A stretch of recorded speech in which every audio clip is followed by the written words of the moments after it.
Okay, chapter 15. Finally. Sorry about the delay, but chapter 15 is immense, and there's not a lot of time to do this, and Palmer doesn't do us justice in the fact that he leaves a bunch of stuff out that we need to know. So I'm going to try and cover all this, but it's the same years, remember, as chapter 14, 1871 to 1914, but we're talking about society and culture, and specifically ideas,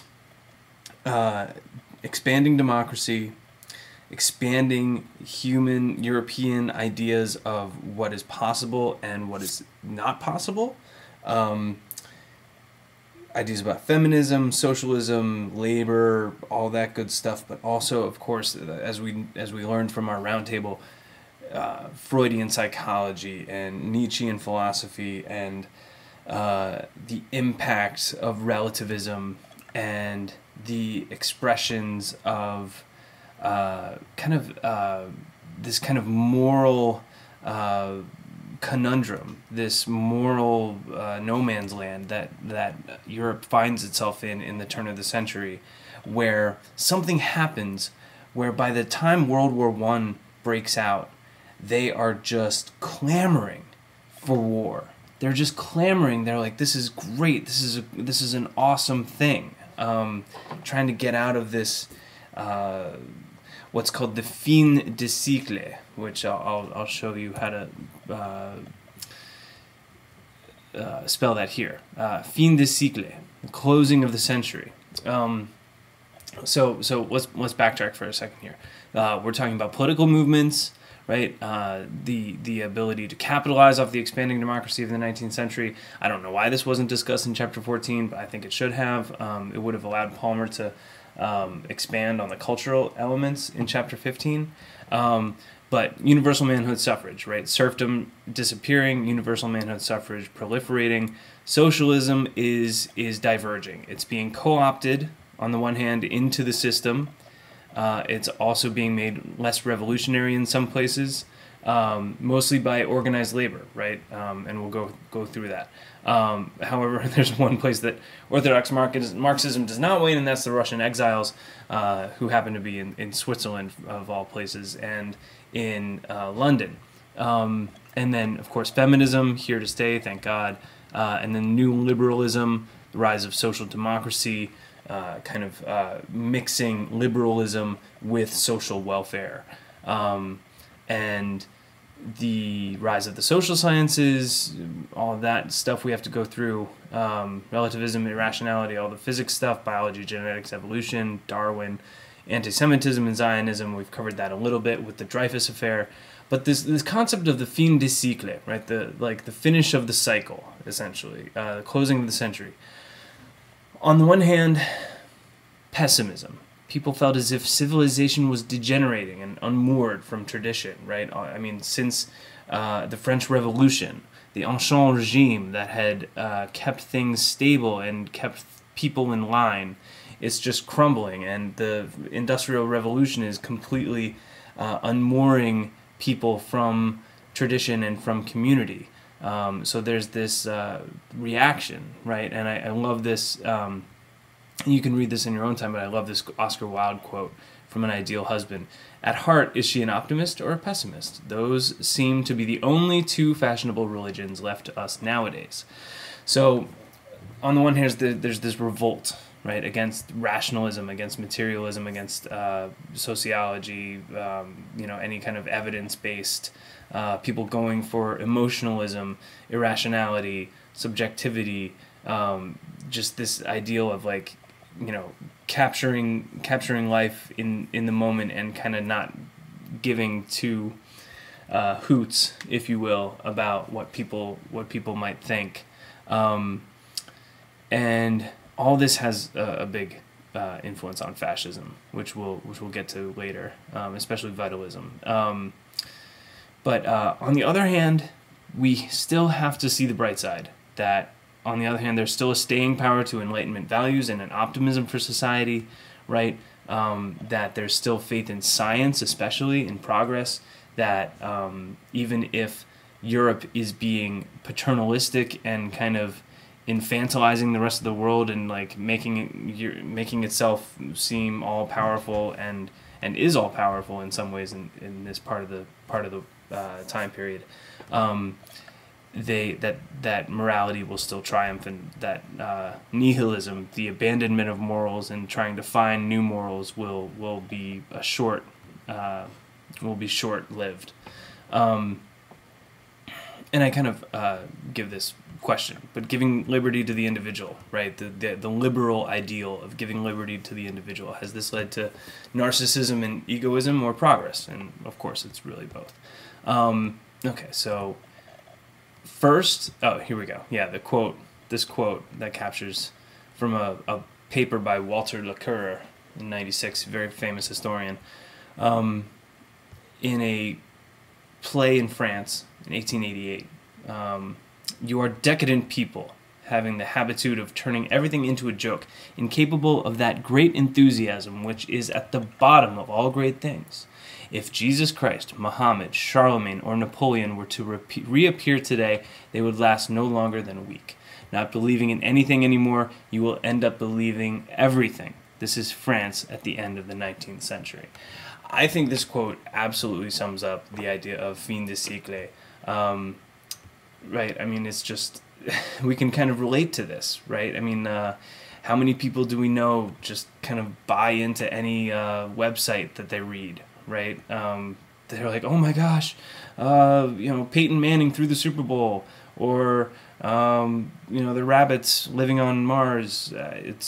Not believing in anything anymore, you will end up believing everything. And that kind of ideal that, if any of these guys came back, right, that they would not last a week. I think it's a pretty interesting quote there. So this is kind of how I would. I think this sums up perfectly the feeling in Europe near the end of the. This is a classic example of expressionism. Edvard Munch, The Scream. People literally being like, oh my God, what is going on? And this is a classic work of post-impressionism. Henri de Toulouse-Lautrec at the Moulin Rouge, 1895. You have this, kind of clownish-looking, people sitting around a table, and this eerie, greenish, ghoulish woman, obviously dressed to the nines in her night, outfit, but just looking very, yikes. So that's another example of how people might have been feeling. Okay, so just to recap some liberal stuff, because liberalism is important in this time period, especially in how it changes, and we've gone through a little bit of that with the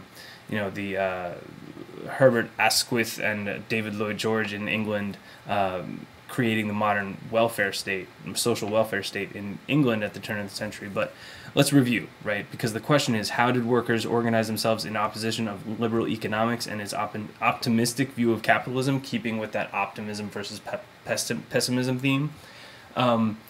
Capitalism, there's still, liberalism has a very optimistic view of capitalism, right? And for many good reasons, because it literally has improved the standard of living for so many millions of people, right? Locke with his tabula rasa, right? Belief in human rationality, right? Religious and social toleration. Smith, laissez-faire, invisible hand, free trade. Adam Smith, Wealth of Nations, 1776. You can look at this in your own spare time. Malthus, the idea of an arithmetic food supply, right? He's a little bit on the pessimistic side, right? He's worried that modernity will bring too many people, right? The poor would have too many children if there's too much medicine, and therefore he says hands off the poor, right?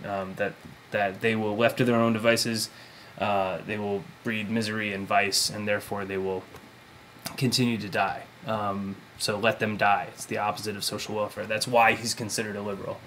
And then Ricardo, right? We just remember the iron law of wages. High wages equals too many workers, right? In any given population, number of workers is low. The employers compete for those workers, and they attract workers by offer higher wages, but the higher wages lead to healthier workers. Healthy workers have more children. Supply of workers increases. Wages thus go down. Supply and demand. Wages go down. Workers become unhealthy again. Die. The cycle repeats, right?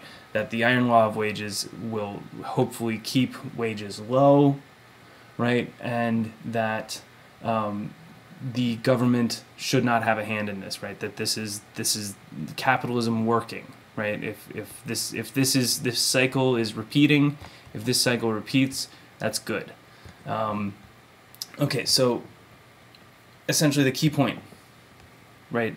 The bourgeoisie is going to use these theories to justify unrestrained greed, neglect the problems of the urban poor, but it's the idea that free trade and industry will improve everyone's lives.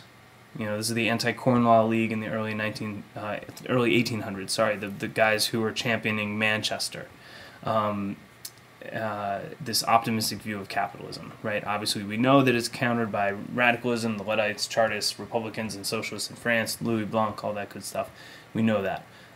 But just to kind of reiterate that and review it, because this, to go back, this optimistic view of capitalism and optimistic view of human rationality, right? Human rationality, that humans are liberal rational decision makers, that starts to be challenged. Now, the next step in liberalism in the 19th century, just to reiterate, utilitarianism, Jeremy Bentham and John Stuart Mill.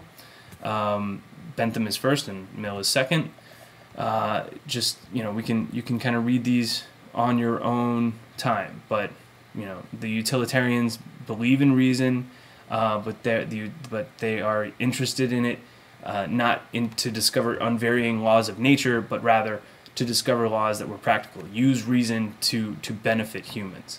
The best society is that which brings the greatest happiness to the greatest number, right? So you can see how utilitarianism starts to influence liberalism to mix and become the social welfare state. If we're worried about people's happiness and well-being, then we're going to have to interfere. The government's going to have to interfere with capitalism.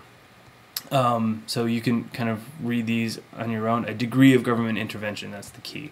John Stuart Mill, Jeremy Bentham writes in 1789, same year as the French Revolution, as we know.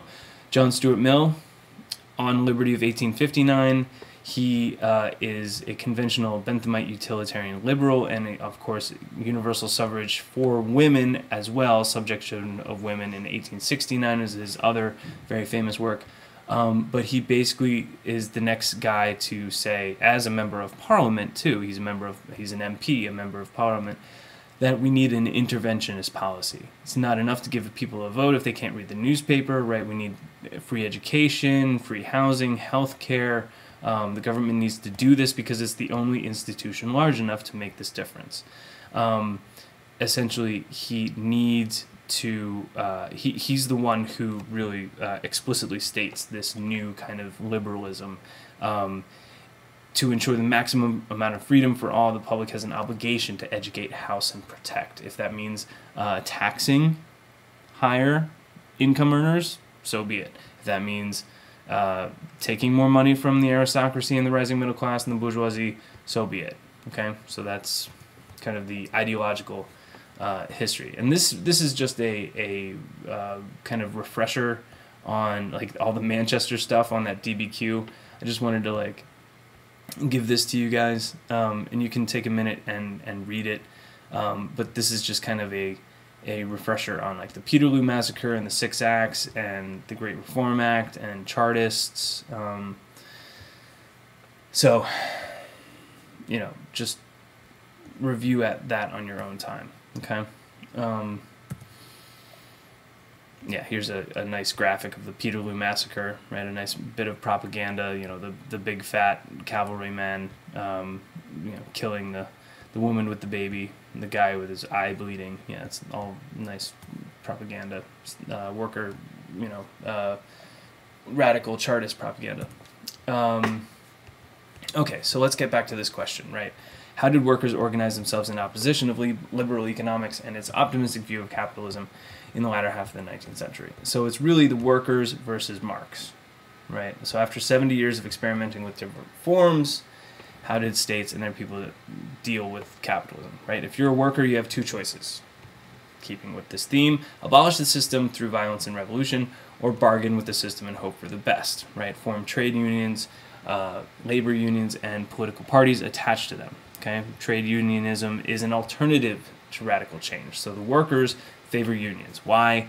It's pretty obvious. More immediate gains. Food on the table is greater than a promise of distant power or dictatorship of the proletariat, as Marx would say. And the intellectuals, of course, supported socialism's larger vision for change, but in varying degrees. Marx, Louis Blanc, Ferdinand Lassalle, all different. Marx saw pretty much everybody else as sellouts, as I say.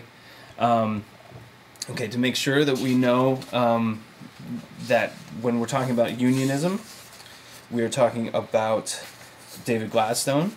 I'm sorry, William Gladstone. I don't know why I said David. Essentially, he's the prime minister that's fully responsible for legalizing unions in 1871, and by 1900 there are 2 million workers unionized in the UK, and especially on the continent as well, in France and Germany. In the 1860s, I believe it's Napoleon III who actually helps bring about unions in France. Germany, there are unions that are forming in the 1870s, 1880s. The idea of a new model union and unskilled labor unions. Okay, so let's go through this.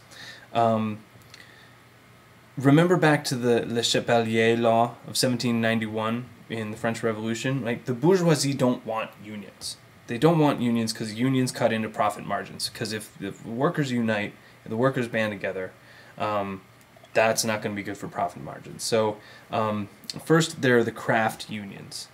They're made up of skilled workers in a trade, right? You know, so the cobblers, the shoemakers, and the blacksmiths, whatever. Those are the first to be organized. Then the machinists, right? The engineers, kind of who are manning the machines, create a new model union with the plan to take their unions out of politics and focus their attentions on advancing the interests of their membership through negotiations with employers, right? Now, what does this mean? What that means is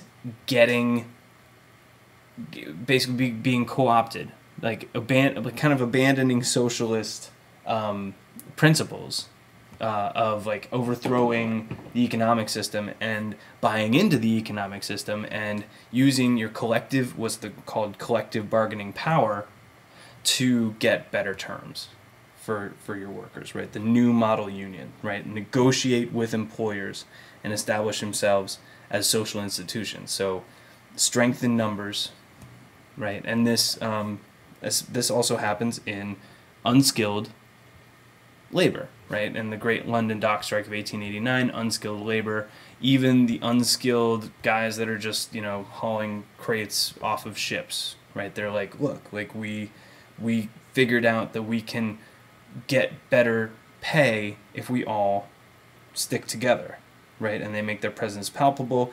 Industrial unions organize workers in the same industry, regardless of their particular work or skill, right? Unions decreased the need for poorhouses, for poor relief a lot of the times. I mean, it's ironic that as the social welfare state is becoming bigger, unions decrease the need for some social welfare, right? Let's see. So unions are incredibly important. Okay, so let's go to the Lib Labs and the Taft-Vale decision. Okay, so Britain is obviously the most advanced in terms of union membership and effectiveness. So much so that they are late in forming a political party to represent the workers. So here's how it works. In the UK, labor unions create the Labour Party. On the continent, socialist parties create labor unions. It's backwards, so in the UK, and it's reversed on the continent. So in the UK, the Labour Party is less socialistic from the start because from the start the labor unions are negotiating with the liberals. That's why we have Lib Labs, right? Okay, so from the start, Labour is negotiating with the liberal parties in power, the Liberal Party in power, and the Fabian Socialists will have a hand in the formation of the Labour Party, and so too will the Liberals, Asquith and David Lloyd George, as I said. But you know, that's why it's turned around. It's not as socialistic. They're buying into the capitalist system because they see improvements. They see their lives improving. They're fans of imperialism because they see imperialism as nationalistic. They see imperialism as this kind of extension of their own power in a way. But it's not until the turn of the century that the British Labour Party is really formed. So the Taft Vale decision is very important in the bringing about of the Labour Party. It's in 1901. The Taft Vale decision said that unions were financially responsible for employers' business losses during a strike. This preempts the formation. Like, the labor unions finally say, okay, we really have to get really involved in politics so that we can overturn this decision. So this prompts the Labour Party being formed. And then in 1906, there's a new election for members of Parliament, and the Labour Party wins 29 seats, and the Parliament overturns the Taft Vale decision, and that's when the Liberals, Asquith and David Lloyd George, really start to enact the social welfare legislation that brings about the new social welfare state. Okay, so this is important because we're getting closer to social democracy. Right? The belief that political democracy is meaningless unless social equality and social justice form a basis of society. A socialist system of government achieved through democratic means, but really it's a mixed government of social welfare, liberal economics, private property, and I would add labor representation. Right? Labor representation, people being represented even in the lower classes and working classes.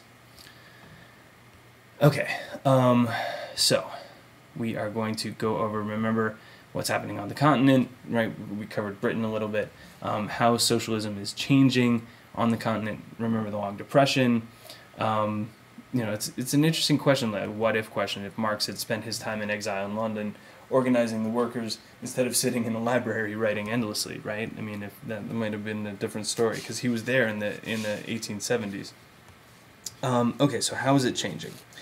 1848 is obviously, the revolutions of 1848 are kind of a benchmark of Marxian socialism that he kind of puts into words with the Communist Manifesto in 1848, him and Friedrich Engels, right? But after 1848, Marxian socialism goes into a quiet period, okay?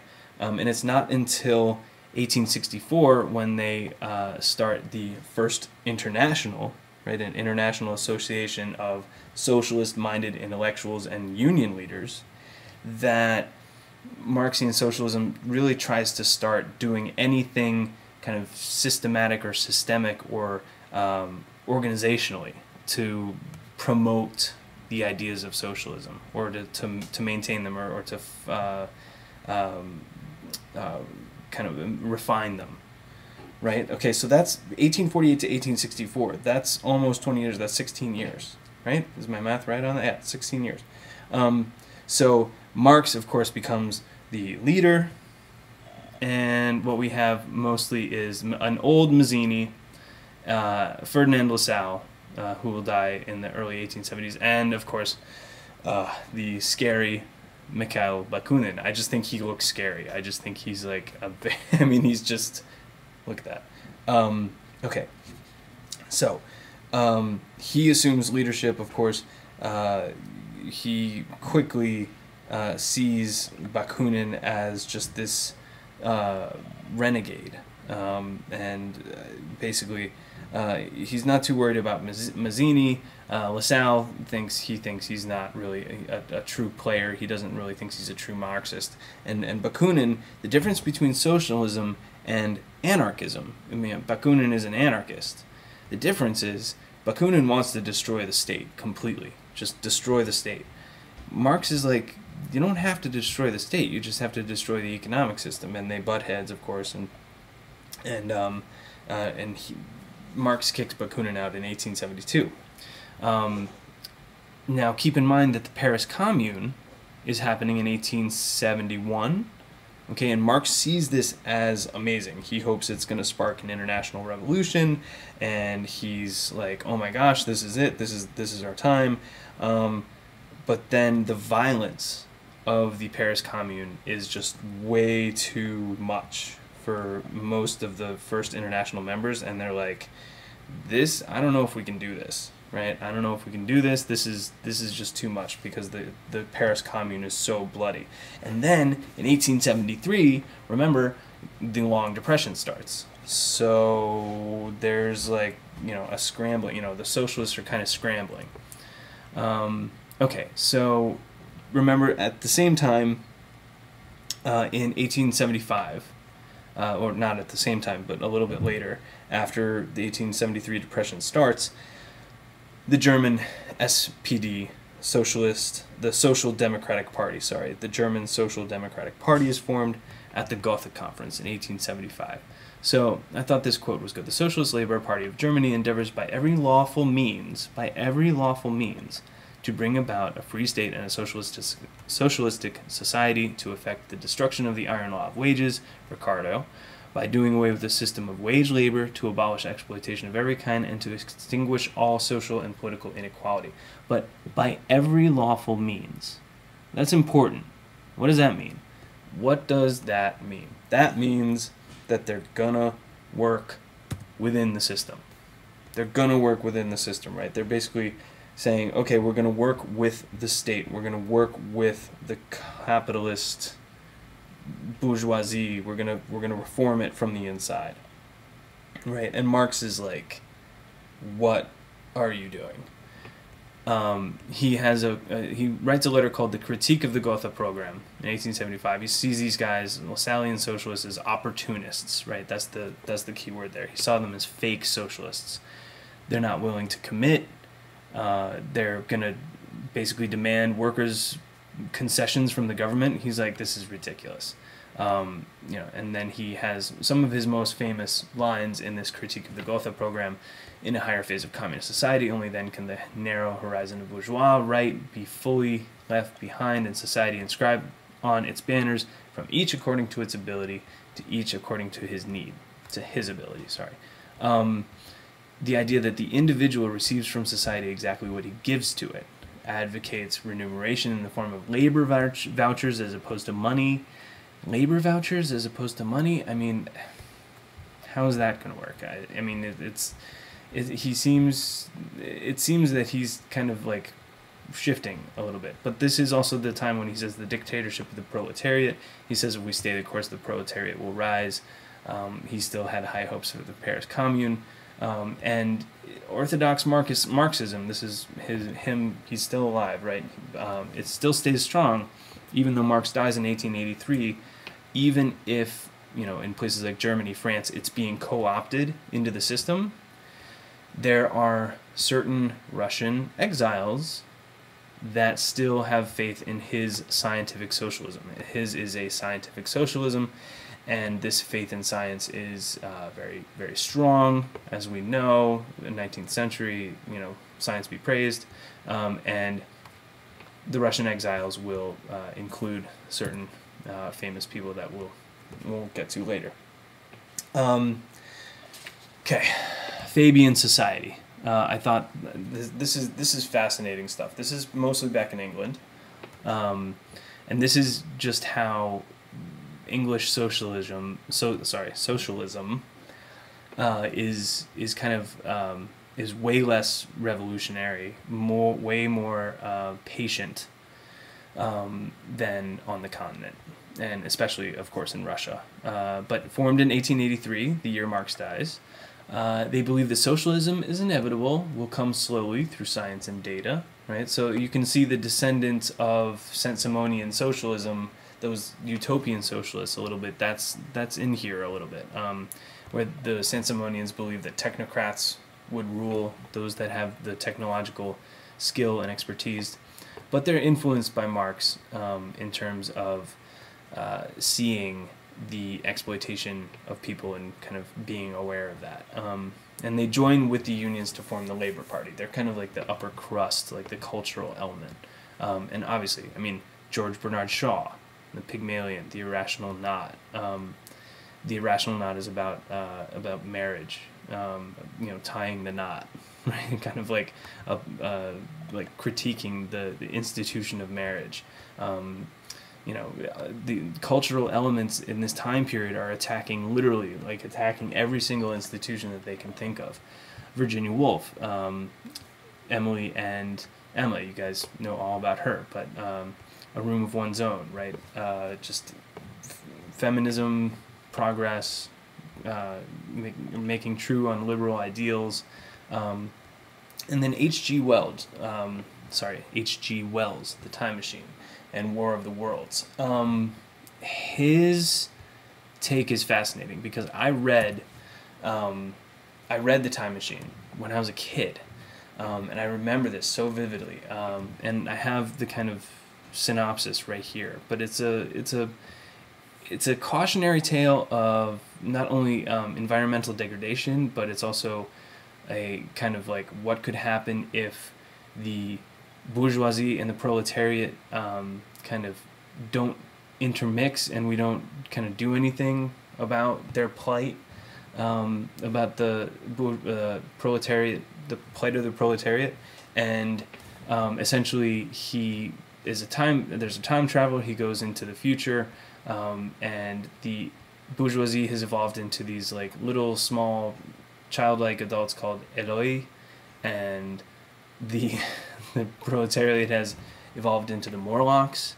And I'll let you read this on your own time, but it's an absolutely fascinating book where the Morlocks basically control really it's basically him saying like, look, the proletariat really does have more power.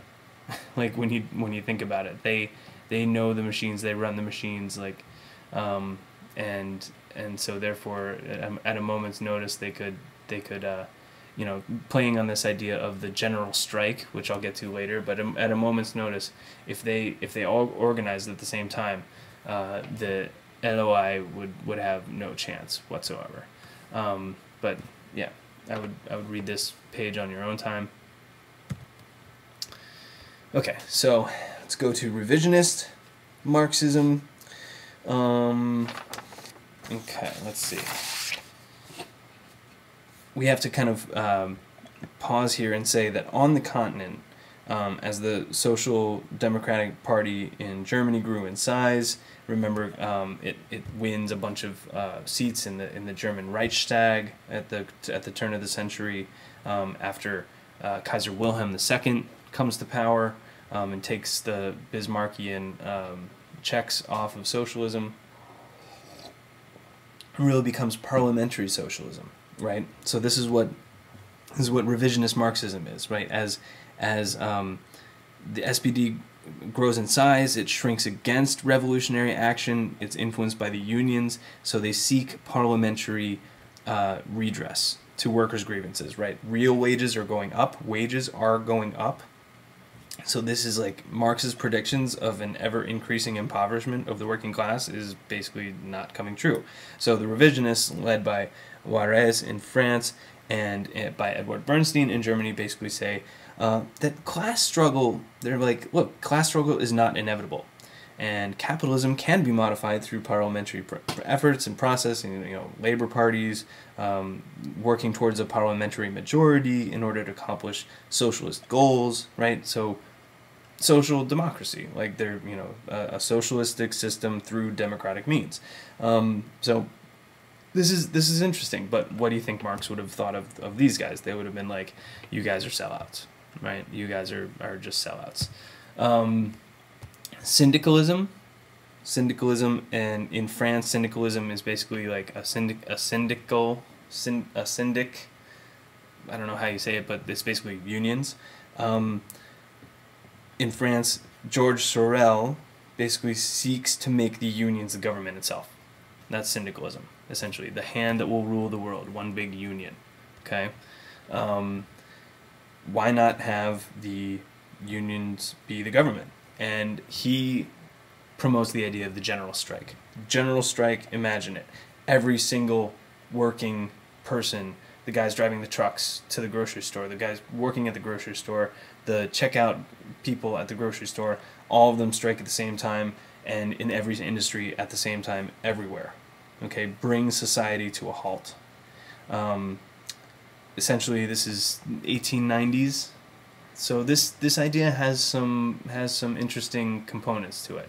The idea of a general strike, like get everything stopped. Get everything stopped.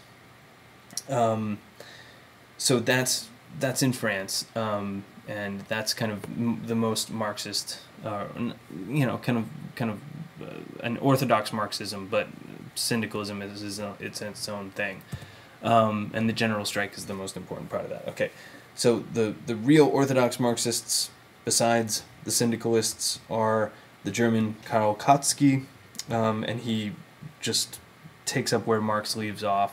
He hates the revisionists. He hates their opportunism. He sees them as traitors. The Second International is formed under his leadership, and he throws out a French guy, a socialist, who had become a minister in the government. His name was Alexandre Millerand. In 1899, he calls him the enemy bourgeois state minister, and then they're also called the rigorists. They hate opportunism, right? They're orthodox Marxists. Obviously, that's all we need to know.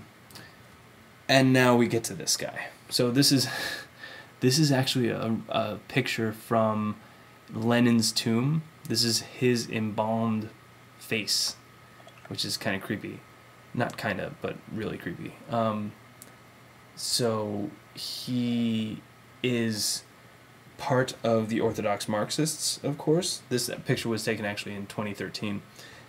He's part of the Orthodox Marxists, of course, we know this. There's a congress in London with all these Russian exiles, and he's a part of it. He's leading it, and essentially this is in like 1902, 1903, and this is where we get the term Bolsheviks and Mensheviks. Bolsheviks comes from the term Bolshe. The Russian word Bolshe means more. So literally, Lenin is leading the Orthodox Marxists in this Congress in London in order to, and basically gets more people to follow him at this Congress as an Orthodox Marxist, and so therefore he has the majority, therefore he is a Bolshevik, and his followers are Bolsheviks. The revisionist Marxists, the fake Marxists, right, are called Mensheviks. This comes from malinki, or like little, right? So Bolshe, more, malinki, little. So B equals majority, M equals minority, okay? So just hopefully you can take control of that in your own brains. And to finalize socialism here, by 1914, workers generally are not revolutionary. They're still dissatisfied, of course, but they had seen real progress. I mean, think about 100 years, their standard of living, think about the industrial improvements in sanitation, in transportation, streetcars, underwater plumbing. Like even the worst tenements have better conditions than they had 50 years ago, right? There's definite improvements. There's electric light now. There's gas light. There's heat. And obviously, this isn't everybody, but it's there. There's so many different technological improvements by 1914. I mean, you're talking, like real modernity in the inner zone, especially not necessarily the outer zone, but the inner zone. And remember that Russia is still very much the outer zone. We talked about the inner zone and the outer zone. So essentially, really, 3 reasons why capitalism is winning. 1, it had worked well enough to raise the standard of living of all, especially technological. Toilets had become really cheap. So, yeah, that's good. Universal male suffrage, right? The socialists had been co-opted into the state through the vote. And political parties, third, political parties and labor unions. Meaning strength, overall power, strength in numbers, organization. Organization is everything, right? Think about the United States in this time period. At the turn of the century, you have the NAACP forming, right? I mean, the idea is that organization, collective strength in numbers is essential. So 3 reasons why capitalism is winning. It worked well enough to raise the standard of living. Universal male suffrage gave socialists the vote, kind of co-opted them into the state, and political parties and labor unions.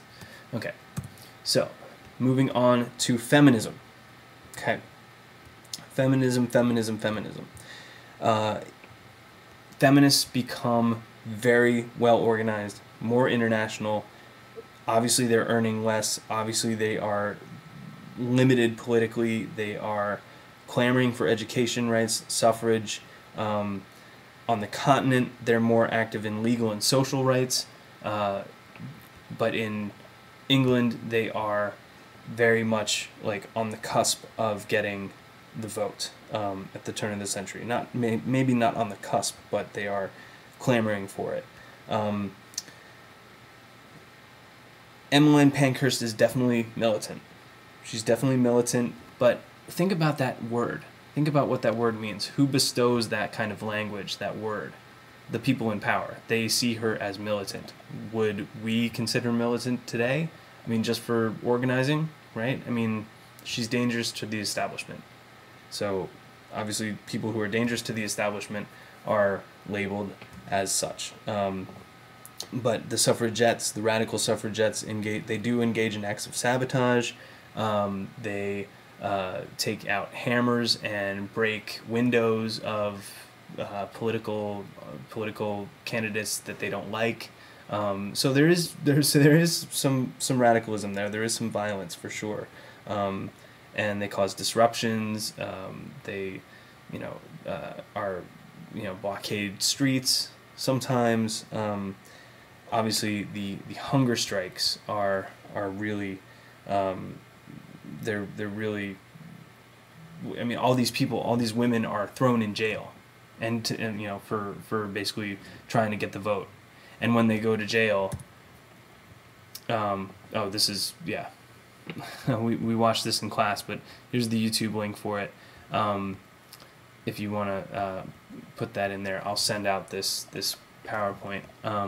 But at Epsom Derby, the death of Emily Davidson, right? She goes in front of the king's horse in a symbolic suicide, essentially. It's debatable whether or not she was actually trying to commit suicide or whether she was just trying to put her scarf, which said "Give women the vote," on the king's horse. But either way, she died, and it was gruesome and horrible and violent. But going back to the hunger strikes, these women would be thrown in jail and be force-fed. And these force feedings, they would go on hunger strikes in jail, and I mean it's a gruesome thing to watch. I put on a YouTube thing from it's called Iron Jawed Angels. I think Hilary Swank is the lead actress, and it's a really gruesome scene. So I advise caution when you're watching it. But this is what women would do. This is how powerful they wanted to make themselves, in terms of like, you're gonna have to like force feed me and dehumanize yourself as you dehumanize me. It's a really powerful way of protest. Obviously, it's incredibly painful and horrific. but I mean, you think about the power that they are taking away from the people that are doing this. You know what I mean? I hope I'm kind of communicating myself in the right way. So 1918, right after World War I, is when women over the age of 30 finally get the vote in the UK. Now, why? Why? And Germany and the United States follow suit, and others as well. France not till later. But why over 30? Why over 30? Think about it. Why would they only give it to women over 30? Because that's when they get married. If you give it to them when they're like 21, they're not married yet, oh my gosh, they can think for themselves. But when they're 30 and they're married, obviously they're going to listen to their husbands. Obviously they're going to listen to their husbands, right? Right? So this is why the Chartists are so important in their demands, in that giving the secret ballot, making sure the ballot is secret, is a huge deal. Because, hey, you know, I mean, husband can say all he wants. Hey, yep, I want you to vote for this guy. All right, so you go vote for this guy, and, you know, listen, once she's in the booth, do whatever you want. But marriage age, remember we went over that, that women are getting married older, part of the benefits of modernity. Okay. So, section 75. Let's get back to that optimism versus pessimism theme. Okay? Let's do that. Okay. So, I want to play a little video for you. Now this, we talked about kind of like the abandonment of all that is abandonment of norms, abandonment of the way things had been done, right? And if you think about music, and go back and when we listened to Mozart and we listened to Handel and stuff like that, like, you know, the lyrical, flowing, Baroque, Rococo style, right? And then you get to Romanticism, which is typified by Beethoven, like da da da da da da da da, a little more cacophony, a little more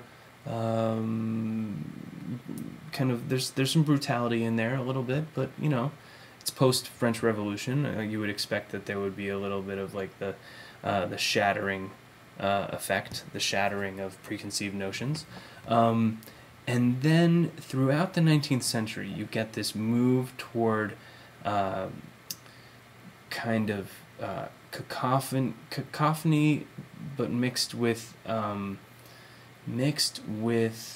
not atonality, but just dissonant. That's the word I'm looking for. Dissonance.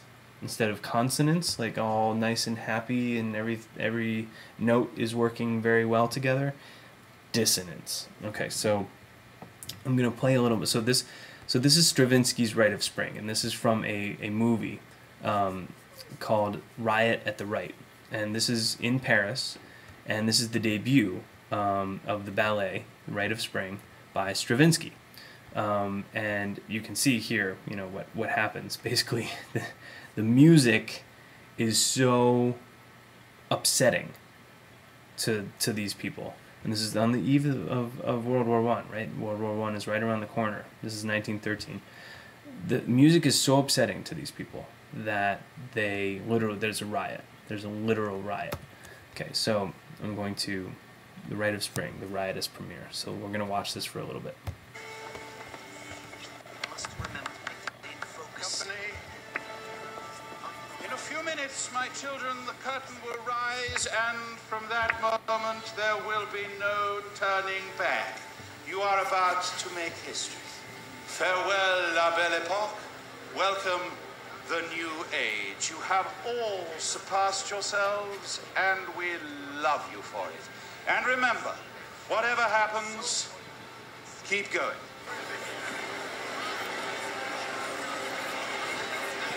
Oi! Back on the street, you old tart!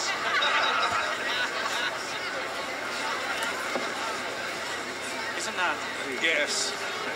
It's much smaller than I imagined. Isn't everyone?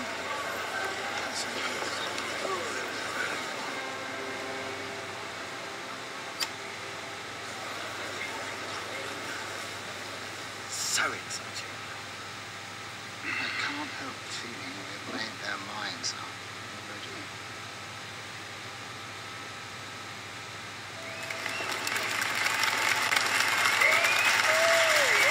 That's Stravinsky.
They've obviously come prepared.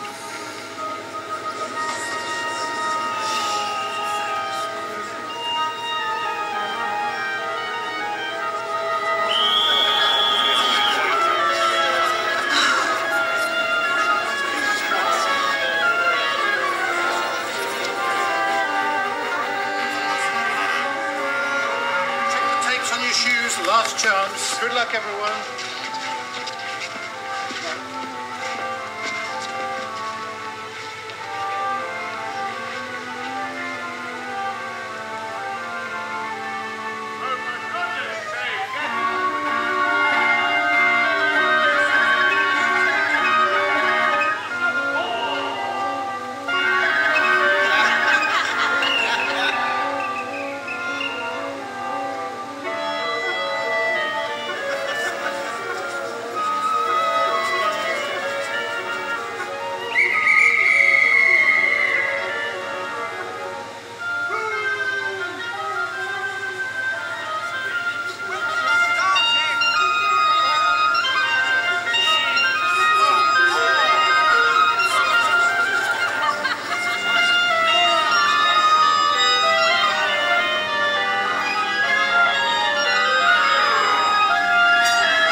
Here we go.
my dear, just like pigeons.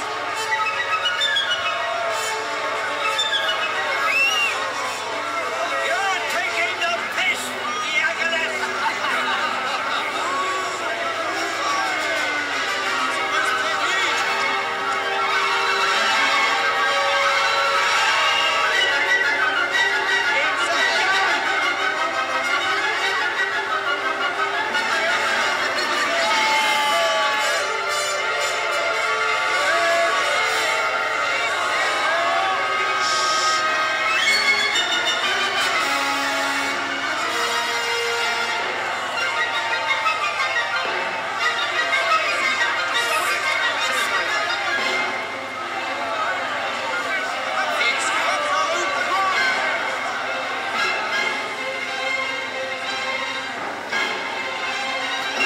Okay, you get the idea.